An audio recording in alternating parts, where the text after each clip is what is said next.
Today we'll start with sum number 3 of dissolution of partnership firm. Dissolution of partnership firm का sum number 3. Step number 1. First step. Enter the balances of partners capital accounts, cash or bank account, partners loan account. Step number 1. Enter the balances of partners capital accounts, cash or bank account, partners loan account. Balance sheet में आपको liability side पे capital accounts दिए. Balance sheet में जो capital accounts है इसको partners के capital accounts में क्रेडिट साइड पे लिखना है.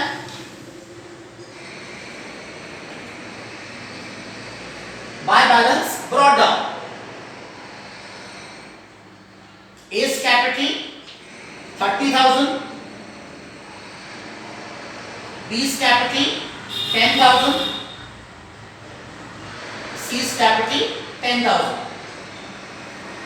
बैलेंस शीट में लायबिलिटी साइड पे कैपिटल अकाउंट्स है A 30,000, B 10,000, C 10,000. ये पार्टनर्स कैपिटल अकाउंट्स के क्रेडिट साइड पे लिखा है. नेक्स्ट पेज पे बैलेंस शीट में लायबिलिटी साइड पे दिया है as loan account. As loan account. तो ये जो बैलेंस शीट में जो लायबिलिटी साइड पे एज लोन है इसको लिखना है. एज लोन अकाउंट में credit side by balance brought down. Balance sheet में ये को एज लोन है 4,000.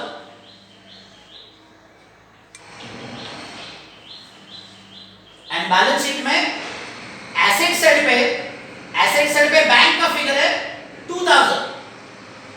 एसेट साइड में बैंक का अमाउंट है 2,000. ये बैंक अकाउंट के डेबिट साइड पे लिखना है.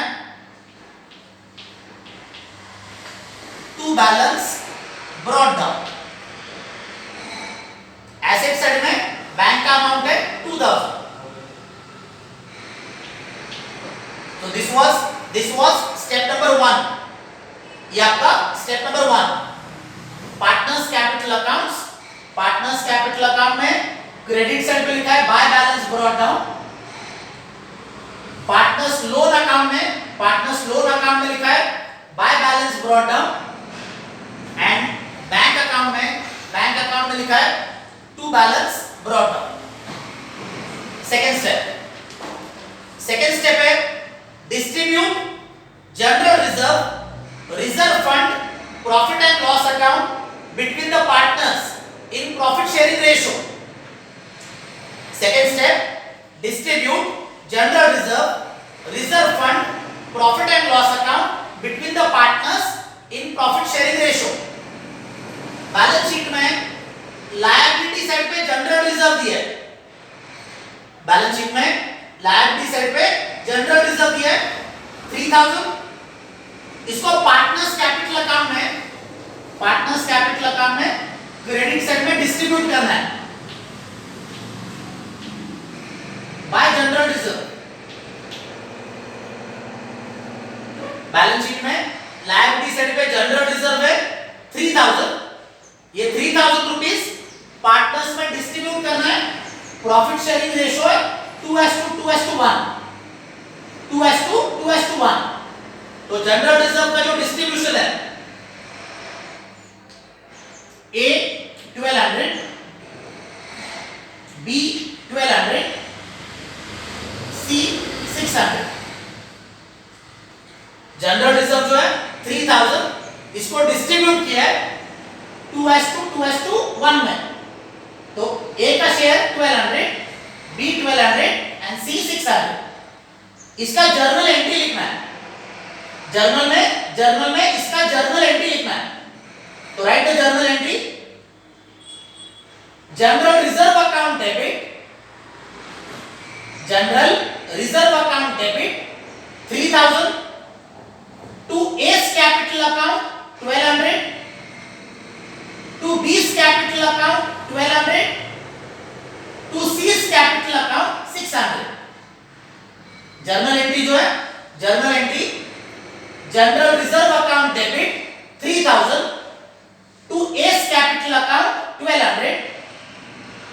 Capital account 1200, to C's capital account 600।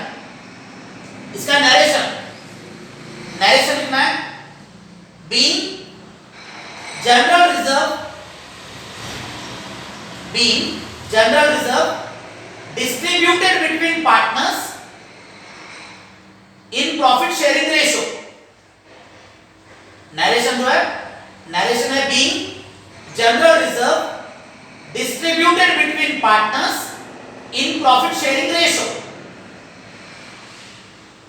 Balance sheet में एसेट साइड पे आपको दिया प्रॉफिट एंड लॉस अकाउंट दिया। बैलेंस शीट में एसेट साइड पे प्रॉफिट एंड लॉस अकाउंट है। ये जो प्रॉफिट एंड लॉस अकाउंट है, इसको पार्टनर्स के कैपिटल अकाउंट में डेबिट साइड पे डिस्ट्रीब्यूट करना है। प्रॉफिट एंड लॉस जो है, प्रॉफिट एंड लॉस अकाउंट, ये बैलेंस शीट के एसेट साइड पे, इसको पार्टनर्स कैपिटल अकाउंट के डेबिट साइड पे डिस्ट्रीब्यूट करना है to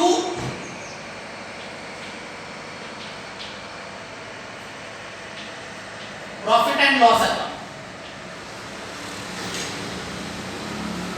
profit and loss account का अमाउंट है 9000। ये 9000 को डिस्ट्रीब्यूट करना है 2:1 में डिस्ट्रीब्यूट करना है। प्रॉफिट एंड लॉस का अमाउंट है 9000, डिस्ट्रीब्यूट करना है 2:1। तो फिगर्स आएंगे 3600, 1800। प्रॉफिट एंड लॉस का जो अमाउंट है 9000, इसको डिस्ट्रीब्यूट किया है। ए के कॉलम में 3600, बी 3600, सी 1800। इसका जर्नल एंट्री लिखना है, तो write the journal entry for this. A's capital account debit 3600, B's capital account debit 3600, C's capital account debit 1800, to profit and loss account 9000। journal entry, A's capital account debit 3600, B's capital account debit 3600, C's capital account debit 1800, to profit and loss account 9000। इसका narration being profit and loss account distributed between partners, being profit and loss account distributed between partners in profit sharing ratio, being profit and loss account distributed between partners in profit sharing ratio। Third step, transfer assets to realization account। Transfer assets to realisation account. तो balance sheet में आपको asset side पे assets है machinery, stock, debtors and investment. Balance sheet में assets है machinery, stock, debtors and investment. ये जो assets है, ये एसेट्स को आपको रियलाइजेशन अकाउंट के डेबिट साइड में ट्रांसफर करना है। Assets transfer to realisation account. तो realisation account debit side,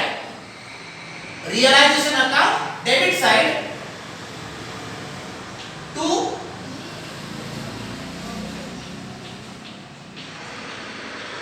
machinery account 25,000, to stock account 10,000, to debtors account. Debtors का जो अमाउंट है, डेटर्स का ये जो इनर कॉलम का जो अमाउंट है, डेटर्स का इनर कॉलम का जो अमाउंट है 27,500, to debtors account 27,500, to investments account. Investment का अमाउंट है 12,000। ये आपका स्टेप नंबर 3। थर्ड स्टेप है transfer assets to realisation account. इसका जर्नल एंट्री लिखना है, इसका जर्नल में एंट्री लिखना है। तो write the journal entry, realisation account debit, realisation account debit to machinery account 25,000, to stock account 10,000, to debtors account 27,500, to investments account 12,000।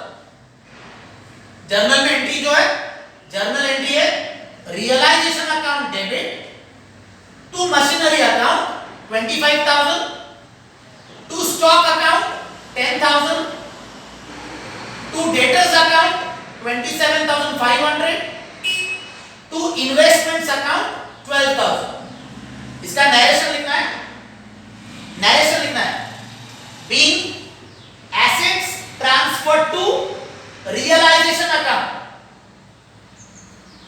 Being assets transferred to realisation account.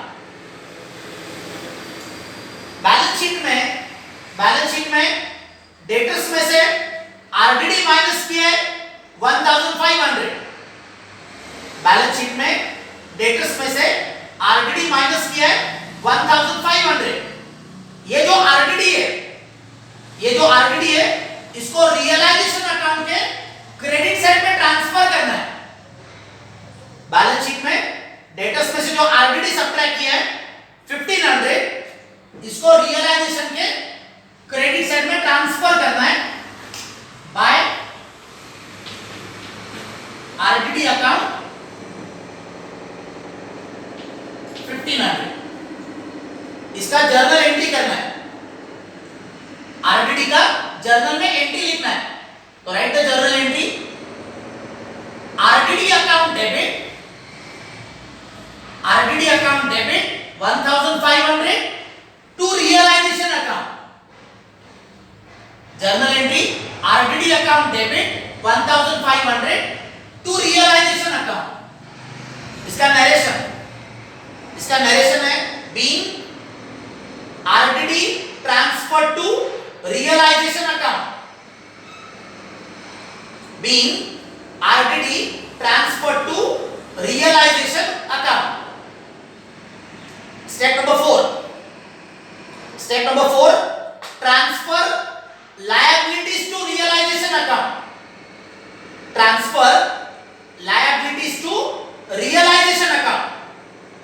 in this problem balance sheet में दो liabilities है, एक है creditors, balance sheet में दो liabilities है, creditors and next page पे दिया है bills payable। तो creditors and bills payable, creditors and bills payable, these two liabilities you have to transfer in the realization account on the credit side। Balance sheet के दो liabilities, creditors and bills payable, these two liabilities transfer to realization account on the credit side as per step number 4। तो balance sheet के जो दो liabilities है, by creditors account, balance sheet में creditors का amount है 20,000,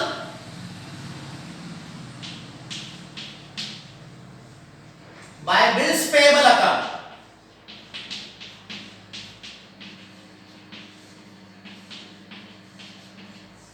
बैलेंस शीट में bills payable का अमाउंट है 7,000। ये आपका स्टेप नंबर है 4। डिसोल्यूशन का स्टेप नंबर 4 है transfer liabilities to realisation account. इसका जर्नल एंट्री लिखना है, इसका जर्नल एंट्री लिखना है, creditors account debit 20,000, bills payable account debit 7,000 to realisation account. Journal entry जो है creditors account debit 20,000, bills payable account debit 7,000 to realisation account, दोनों का टोटल 27,000। नरेशन लिखना है, नरेशन लिखना है, being liabilities transferred to realization account. Narration जो है, नरेशन है being liabilities transferred to realization account. Next step है step number 5. Step number 5, sale of assets. Step number 5, sale of assets. Balance sheet के नीचे आपको adjustments दिए, balance sheet के नीचे का paragraph, on the above date the partners decided to dissolve the firm. On the above date partners decided to dissolve the firm. The assets realised as, underline the word realised. Realise का मतलब है sold. Assets realised, realise का meaning है sold. तो which are the assets sold? Machinery, stock, investments, debtors and goodwill. Assets जो है machinery, stock, investments, debtors and goodwill. These are the figures of the sale of assets. तो sale of assets के लिए पहले आपको ये working note complete करना है. सेल ऑफ एसेट्स के लिए वर्किंग नोट करना है.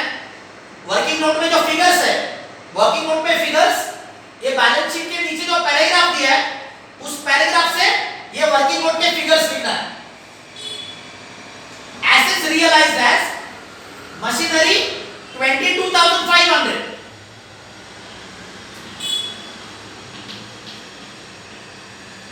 Machinery 22,500,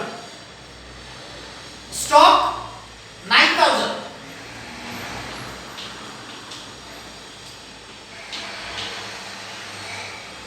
investments 10,500,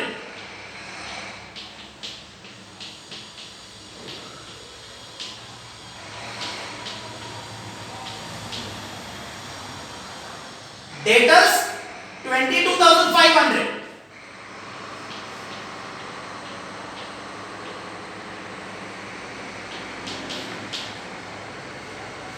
and next here goodwill of the firm. Goodwill of the firm realized 12,000. realize को लिखना है sold. realize का मीनिंग है sold. तो goodwill of the firm 12,000. goodwill जो है, goodwill ये भी asset है. goodwill जो है, goodwill ये भी asset है. तो sale of assets में आपको ये goodwill का भी फिगर लिखना है 12,000. ये आपके sale of assets के वर्किंग नोट के फिगर्स है. ये सारे फिगर्स का टोटल करना है. The total amount of the sale of assets. तो सेल ऑफ एसेट्स के वर्किंग नोट में फिगर्स लिखे, machinery 22,500, stock 9,000, investments 10,500, debtors 22,500 and goodwill 12,000. ये सारे फिगर्स ये वर्किंग नोट में लिए, इसका टोटल करना है.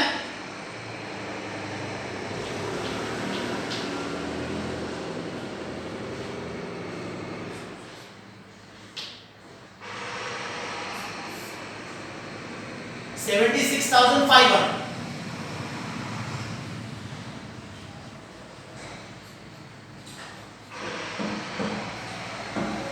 इसका जर्नल एंट्री लिखना है, इसका जर्नल में एंट्री लिखना है. तो write the journal entry first. Sale of assets का journal entry, bank account debit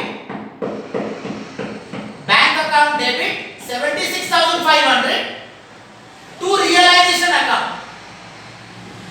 journal में एंट्री लिखना है. स्टेप नंबर 5 का journal entry, bank account debit 76,500 to realisation account 76,500. उसका नरेशन लिखना है. नरेशन लिखना है बीइंग एसेट्स रियलाइज्ड. नरेशन जो है, नरेशन है being assets realised. Ledger posting करना है बैंक अकाउंट के डेबिट साइड पे और रियलाइजेशन अकाउंट के क्रेडिट साइड पे. जर्नल एंट्री का बैंक अकाउंट डेबिट और रियलाइजेशन अकाउंट क्रेडिट, इसका लेजर पोस्टिंग करना है। तो बैंक अकाउंट डेबिट साइड,